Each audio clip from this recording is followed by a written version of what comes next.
Sir నమస్తే. నమస్తే. గత పాలన చూశారు, నేటి పాలన చూస్తున్నారు. గతం జరిగిన అక్రమాల మీద కేసులు జరుగుతూ ఉన్నాయి. అవి అక్రమ కేసులు అంటూ వాపోతున్నారు వైసీపీ నాయకులు. దాన్ని ఎట్లా విశ్లేషిస్తారు? ఆంధ్రప్రదేశ్ రాష్ట్రంలో ఇప్పుడు బాగా చర్చించుకుంటుంది ఏంటంటే అక్రమ case, arrest, bail, jail, hospital, విదేశాలకు పారిపోవటం.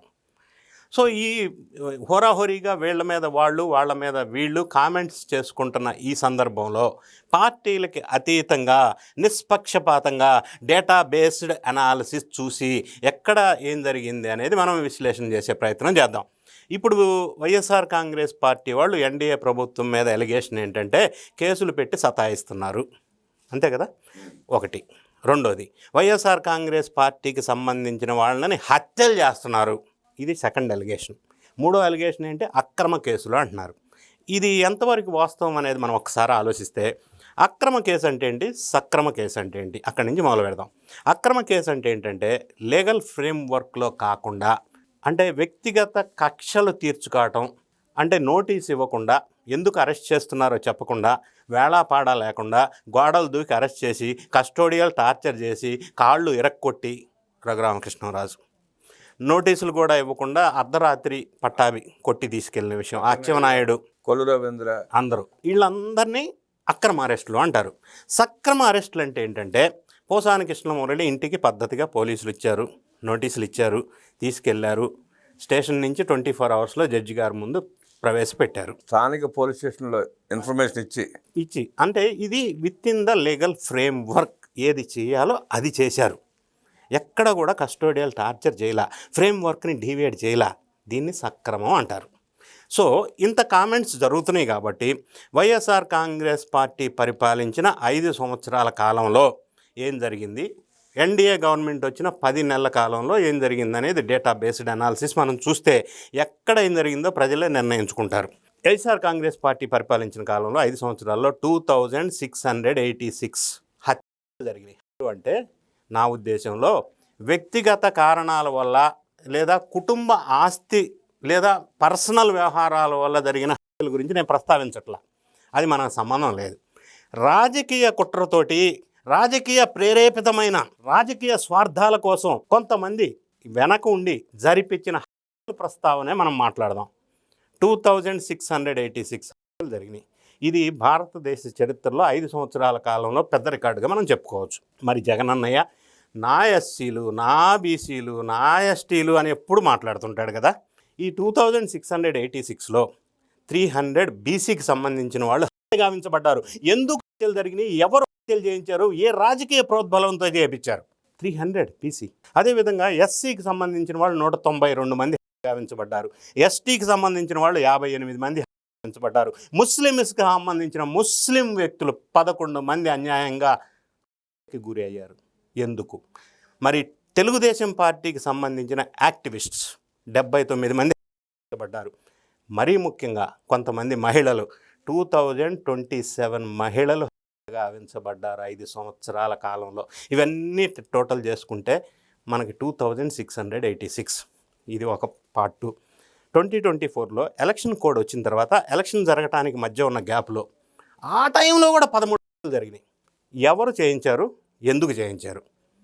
మరి ఇంత పెద్ద ఎత్తున జరగటాన్ని మనం విధ్వంసకరమైన పాలనగా మనం పరిగణలోకి తీసుకోవాల్సిన అవసరం ఉందా లేదా, తప్పకుండా చూసేవాళ్ళు డిసైడ్ చేయాలి. రెండో అంశం, ఇప్పుడు ప్రధానంగా వినిపిస్తుంది కేసుల గురించి మాట్లాడుతూ ఉన్నారు కదా.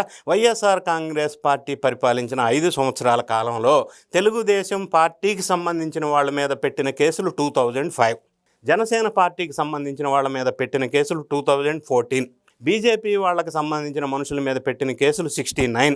అన్నిటికంటే దారుణమైన విషయం ఏంటంటే ఆంధ్రప్రదేశ్ రాష్ట్రానికి రాజధాని కావాలా, అమరావతి కావాలా అని ఆశించి స్వార్థం లేకుండా నిస్వార్థంగా రైతులంతా 33,000 ఎకరాలు డొనేట్ చేస్తే అమరావతిని విధ్వంసం చేయాలని డిస్ట్రక్టివ్ థింకింగ్తో 267 మంది రైతుల మీద 2567 కేసెస్ పెట్టారు, ఎఫ్ఐఆర్స్.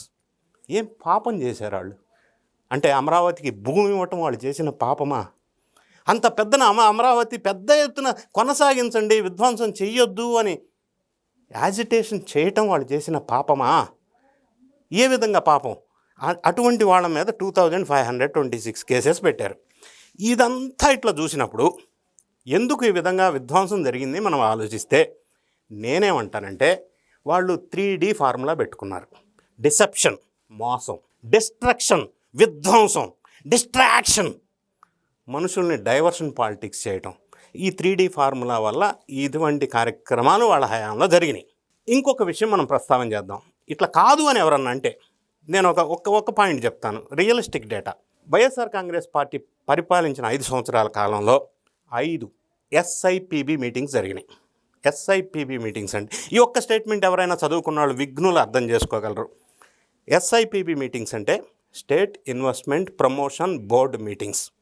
ఎవరైనా ఇన్వెస్టర్, ఇండస్ట్రియలిస్ట్ స్టేట్లో పెట్టుబడి పెట్టాలని ఆలోచించుకొని డెసిషన్ తీసుకొని ఆ రాష్ట్ర ప్రభుత్వానికి వచ్చినప్పుడు వాళ్ళు డీటెయిల్డ్ ప్రాజెక్ట్ రిపోర్ట్ రాష్ట్రానికి సబ్మిట్ చేసినప్పుడు దాన్ని క్షుణ్ణంగా పరిశీలించి ఆ పర్టికులర్ ఇన్వెస్టర్కి, ఆ పర్టికులర్ ఇండస్ట్రియలిస్ట్కి ఏ బెనిఫిట్స్ ఇవ్వాలా, భూమి ఎంత అలాట్ చేయాలా, ఏమి రాయితీలు ఇవ్వాలా, ఏ పాలసీ అప్లికబుల్ ఉంటుంది, ఇవన్నీ అంశాలు పరిశీలించిన తర్వాత ఒక state level investment promotion board decision తీసుకొని ఓకే చేస్తుంది, అప్రూవల్ చేస్తుంది. అప్రూవల్ చేసిన తర్వాత కన్సర్న్డ్ ఇన్వెస్టరు, ఇండస్ట్రియలిస్టు ఆ పర్టికులర్ ల్యాండ్ అలాట్మెంట్ జరిగిన తర్వాత అక్కడ ఇండస్ట్రీ పెట్టుకుంటాడు, స్టేట్కి ఇన్వెస్ట్మెంట్ వస్తుంది, ఎంప్లాయ్మెంట్ జనరేషన్ జరుగుతుంది. ఎప్పుడైతే ఎస్ఐపిబి మీటింగ్సే జరగలేదో ఇండస్ట్రియలిస్టులు, ఇన్వెస్ట్మెంట్స్ క్వశ్చన్ డజంట్ అరైజ్, ప్రశ్న ఉత్పన్నమే కాదు. 5 సంవత్సరాల్లో 5 ఎస్ఐపిబి పెట్టిన వైఎస్ఆర్ కాంగ్రెస్ ప్రభుత్వం. ఎన్డీఏ ప్రభుత్వానికి వద్దాం. 10 నెలల కాలంలో నిన్న 9వ తారీఖు ఏప్రిల్లో 5వ ఎస్ఐపిబి మీటింగ్, 10 monthsలో 5, వాళ్ళు 5 yearsలో 5. నిన్న జరిగిన ఎస్ఐపిబి ఆంధ్రప్రదేశ్లో జరిగిన మీటింగ్లో 16 ఇండస్ట్రీస్కి అప్రూవల్ ఇచ్చారు. దానివల్ల 32,000 crores ఇన్వెస్ట్మెంట్ వస్తూ ఉంది, 31,000 ఎంప్లాయ్మెంట్ జనరేషన్ వస్తూ ఉంది. దీన్ని అభినందించవలసిన అవసరం ఉందా లేదా? అంటే ఈ విధంగా ఇండస్ట్రియలిస్టు, ఇన్వెస్ట్మెంట్స్ ఈ రావటం వల్ల సంపద ట్యాక్స్ రూపంలో గవర్నమెంట్కి ఇన్కమ్ వస్తుంది, ఇన్కమ్ రావటం వల్ల సంపద సృష్టి జరుగుతుంది, సంపద సృష్టి జరగటం వల్ల స్టేట్ అభివృద్ధి జరుగుతుంది, డెవలప్మెంట్ జరుగుతుంది. సో వైఎస్ఆర్ కాంగ్రెస్ పార్టీ అవలంబించింది 3D అని చెప్పాను. Deception, distraction. సో ఎన్డీఏ ప్రభుత్వం వచ్చిన తర్వాత వీళ్ళ ఫార్ములా వేరుంది, 3C. ఏంటంటే క్యాండర్ అంటే నిష్కల్మషం, తర్వాత కన్స్ట్రక్షన్ అంటే నిర్మాణం, తర్వాత కన్వెన్షన్ అంటే నమ్మకం. ఈ 3 ఫార్ములాతో వీళ్ళు ముందుకెళ్తున్నారు. ఇలా అన్నందుకు నేను డేటా బేస్ చెప్తున్నా. సపోజ్ ఫైనాన్షియల్ ఇయర్ 23-24 అంటే 23 ఏప్రిల్ నుంచి 24 మార్చి వరకు ఒక డేటా అనాలిసిస్ చూద్దాం. స్టేట్ అభివృద్ధి చెందిందా లేదా అనేది 3 ప్రామాణికాలు తీసుకుందాం. జిఎస్డిపి అంటే స్థూల మూల ఉత్పత్తి అని అంటారు. జిఎస్డిపి గ్రోత్ 23-24 ఫైనాన్షియల్ ఇయర్లో అంటే ఎన్డీఏ గవర్నమెంట్ రాకముందు 6.19%. 24-25 ఫైనాన్షియల్ ఇయర్ 24 ఏప్రిల్ నుంచి 25 మార్చి అంటే ఎన్డీఏ ప్రభుత్వం వచ్చిన కాలం ఫైనాన్షియల్ ఇయర్లో 8.21% జిఎస్డిపి గ్రోత్. భారతదేశంలోనే సెకండ్ హయ్యెస్ట్ గ్రోత్ ఆంధ్రప్రదేశ్. అంటే స్టేట్ 10 నెలల్లో డెవలప్ అయినట్ట కాదా?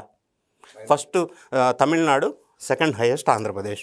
మరి జిఎస్టిపి పర్సంటేజ్ లెక్కలు చూస్తే ఆంధ్రప్రదేశ్లో ఎన్డీఏ వచ్చినాక డెవలప్ అయినట్టుగా చూసేవాళ్ళు ఎవరైనా అర్థం చేసుకోవచ్చు. రెండో పారామీటర్ చూద్దాం. పెర్ క్యాపిటల్ ఇన్కమ్ పెరిగితే రాష్ట్రం అభివృద్ధి చెందుతుంది అని లెక్కలు చెప్తా ఉన్నాయి. పెర్ క్యాపిటల్ ఇన్కమ్ వచ్చినప్పుడు 23-24లోనే పెర్ క్యాపిటల్ ఇన్కమ్ 2,37,951. మరి అదే 24-25 ఫైనాన్షియల్ ఇయర్ ఎన్డీఏ గవర్నమెంట్లో 2,68,353. అంటే పర్ క్యాపిటల్ ఇన్కమ్ పెరిగింది, అంటే స్టేట్ గ్రో అయింది. ఇంకొకటి అన్నిటికంటే ముఖ్యమైన ఇంకొక ప్రామాణికం తీసుకుంటే పర్ క్యాపిటల్ పవర్ కన్జంప్షన్. అది 23-24 జగన్ రెడ్డి గారి ప్రభుత్వంలో 1,234 kWh, 24-25 ఎన్డీఏ ప్రభుత్వంలో 1,357 kWh. అంటే పెర్ క్యాపిటల్ పవర్ కన్జంప్షన్ పెరిగింది అంటే స్టేట్ డెవలప్ అయింది, అభివృద్ధి చెందింది, గ్రోత్లోకి వచ్చింది అని అర్థం. ఈ ప్రామాణికాలు ఒక్కసారి సూక్ష్మంగా మనం పరిశీలించిన ప్రతి ఒక్కరికి వైఎస్ఆర్ కాంగ్రెస్ ప్రభుత్వంలో ఏం జరిగింది, ఎన్డీఏ ప్రభుత్వంలో ఎందుకు ఎట్లా డెవలప్ అయింది అనేది అర్థమవుతుంది. దీనికి ఎగ్జాంపుల్గా మనం చూడవచ్చు. గడిచిన 4 ఎస్ఐపిబి మీటింగ్స్లో వీళ్ళు అప్రూవల్ చేసినప్పుడు ఇప్పటివరకు ల్యాండ్ అయిన ఇండస్ట్రీస్ 15, 8 లక్షల కోట్ల పెట్టుబడి వచ్చింది, 4 లక్షల ఎంప్లాయ్మెంట్ జనరేషన్ వచ్చింది. అన్నిటికంటే భారీ పెట్టుబడులుగా చెప్పవలసి వస్తే కొన్ని రిలయన్స్ ఇండస్ట్రీస్ కావచ్చు, భారత్ పెట్రోలియం కావచ్చు, ఎన్టీపీసీ కావచ్చు, రకరకాల పెద్ద ఎత్తున ఎల్జీ ఇండస్ట్రీస్ కావచ్చు. ఇన్ని పెద్ద ఇండస్ట్రీస్ రావడం వల్ల 4 లక్షల ఎంప్లాయ్మెంట్ జనరేషన్ 10 నెలల కాలంలో కాలంలో జరగటం అనేది ఇండస్ట్రీస్ ల్యాండ్ అయ్యి గ్రౌండ్ అయిన ఇండస్ట్రీస్ గురించి నేను మాట్లాడుతున్నా. సో ఇంత పెద్ద ఎత్తున అభివృద్ధి ప్రదం వైపు నడుస్తూ ఉంది అంటే విధ్వంసం నుంచి వికాసం వైపు ఆంధ్రప్రదేశ్ ప్రభుత్వం వెళ్తూ ఉందని ఇప్పుడు నేను ప్రస్తావించిన ప్రామాణికాలు బేస్ చేసుకొని నిర్ధారణకు రావాల్సిన అవసరం ఉంది. నిష్పక్షపాతంగా ఈ విధంగా మనం పరిశీలిస్తే ఇది అవుట్కమ్. కాబట్టి అందరూ డిసైడ్ చేసుకోవాలా ఎక్కడ అభివృద్ధి జరిగింది, ఎక్కడ విధ్వంసం జరిగింది అనేది. అనేక విషయాలు తెలియజేస్తున్నారు. రవీంద్రబాబు గారికి ధన్యవాదాలు తెలియజేస్తూ నమస్కారం.